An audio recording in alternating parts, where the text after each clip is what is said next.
Just what the Mariners need, another stud arm. They selected Cade Anderson, left-handed pitcher out of LSU. He's 21 years old, arguably the best pitcher in college this past season. He doesn't throw hard, but the fastball gets up in the zone. He's able to get whiffs with it, has 4 different pitches, good command. Welsh, what is the ceiling here? How fast can we potentially see Cade Anderson in the majors? So this landing spot's like the best of the best. Like I said, I think he dodged a bullet. He's going to what could have been one of the worst situations with the Angels and throwing him up to him going to pitching you, as I've been saying. The Mariners, it's a phenomenal spot with really great, smart pitchers and a pitching organization that can really help optimize him, whether it is, like all those guys follow suit, like Bryce Miller and George Kirby. It's like if one throws a splitter, they're all throwing a splitter, so whatever like the trend is. And even if it's not, Brian Woo's been awesome. So I love this landing spot for him. I've fallen in love with this one comp, Max Fried. I've just really fallen in love with this comp on him because, he's got that kind of buckly curve. I like the shape on the fastball, even though it's not like a monster pitch, again, like 19 IVB that'll taper back down. You can watch Lance Brosdowski's videos, really good whiffs on it. He had a 30K minus walk percentage. Another positive, he's already had a Tommy John. He had a Tommy John a couple years ago. So like that's a little bit out of the way.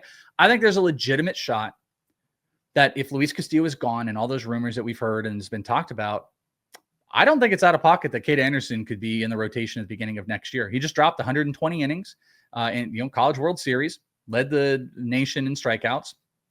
Maybe he takes a break. Maybe they do the Higgins-Smith thing. They give him a couple innings or whatever. And then next season they can build him up. You already have maybe, what's that? 100. Let's say he pitches like 3 or 4 games total this year.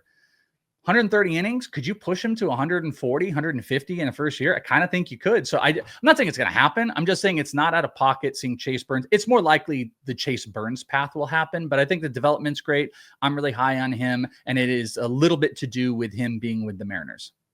Welsh has Cade Anderson second overall in his FYPD rankings, and he is his SP1. What about the 4th overall pick, the name that many were waiting to hear? And the Rockies selected Ethan Holliday, another son of Matt Holliday, obviously brother of Jackson Holliday, who is currently on the Orioles. First off, love the full circle moment here. I mean, Ethan drafted by the same team that selected his father in the first round way back in 1998. There were some cool pictures floating around of Matt Holliday walking around Coors Field back when he was on the team holding a baby Ethan who was wearing Rockies attire at the time. And now he's being drafted by the Rockies here in 2025. So pretty awesome moment there. Ethan, a high school shortstop, imposing 6'4", big left-handed bat. Doesn't have the hit tool that his brother does, but perhaps the best power projection of any player in this draft. And Welsh, what he's lacking in hit tool might be able to make up playing in Coors Field. So what do you think about Ethan Holliday here landing with the Rockies? Yeah, it's kind of my take too, is that like I'm always a little bit more of a risk taker in fantasy than some. Like I'm, famously, it looks good right now. I can kind of like gloat about like how good Spencer Jones looks right now, but then, he strikes out 38% of the time and people remind me, but like I'll take some swinging whiffs on some of these guys, especially when you're going to put like a potential like elite power in front of me with maybe a guy that's going to steal. And also you look at not even just like bloodlines, but like, I really love how the family is just high end analytical. They've got the farm with all the data and all the data points off season. You've got the family ties, whether it's his brother or his dad to work with, because let's be honest, the Colorado Rockies, they're as bad or worse than the Angels as far as player development goes. So that doesn't make me feel good. Though I will point out, Charlie Condon had looked like a disaster up until like about a month or 2 ago, and things seemed to be adjusting. He was swinging at every off-speed pitch. He looked really, really bad. So maybe they are doing something better. But yeah, I think the power potential is like 30, 35 plus. I think the hit tool is being maybe like a little bit, I think people are being a little bit over dramatic about like, oh, it's negative. And like, yeah, it might not be great, but if it's 260, it's going to play well. And then obviously the home ballpark plays like a huge, huge factor into what he's going to be able to do at home. My main point just comes back to, he's my number 1 overall guy. And my main point would come back to like, what's your flavor? I don't think there's a lot of floor. Floor is pitching. And if you're in a league that doesn't benefit that, like in a points league or whatever, like you got to take some shots. So do you want to play it safe with a high school guy, or do you want to take a big shot? Maybe Eli Willits is the safety net here, but I really think that Jackson, that Ethan Holliday there's a floor of a high upside fantasy value and name that I'm just willing to take. So he's my top guy. I love 30 plus home run power potential, and he becomes a 30-10 guy and hits for 260, 270. Hopefully they can put some good guys around him, but that's my top guy. Do you think that he can move as fast as his brother did? I think there's the potential for him to. The reason Jackson moved so highly was because that dude was like walking 100 plus per season. He was hitting over 3. He was hitting like high batting average. If Holliday comes out swinging and gets early on, like I do think he can. Luckily, he should come out here. The Bridge League, as I mentioned, it's like an instructional league that you guys won't get any stats for, but they play sanctioned games.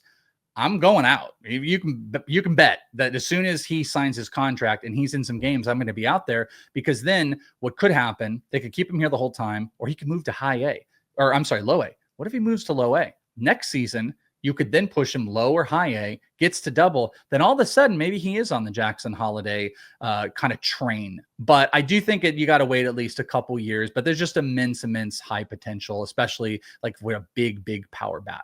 We have been spoiled in recent years. Stud players moving fast through the minors.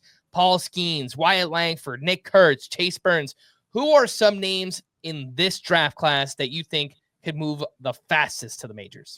Okay, in this draft class, I would say, I think the most obvious is Bremner, just Angels. I think that's the number one guy that's going to move fast. Number 2 in my mind is Cade Anderson.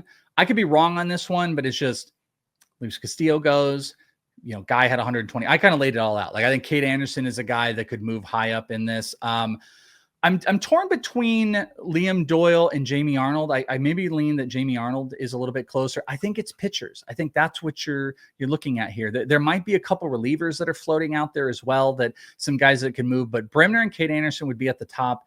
If I had to pick a hitter, it's probably Iva Arquette. I know that's like boring for people. Maybe I would throw out, if something happened, maybe next season, maybe Andrew Fisher. If Rhys Hoskins is gone in some capacity, and Andrew Vaughn, I mean, it just feels like he's a little bit blocked, but that seems like another guy Fisher could be coming up. But Iva Arquette, Cade Anderson, Bremner, those would be the 3 that I would bank on. I know it's like a little boring.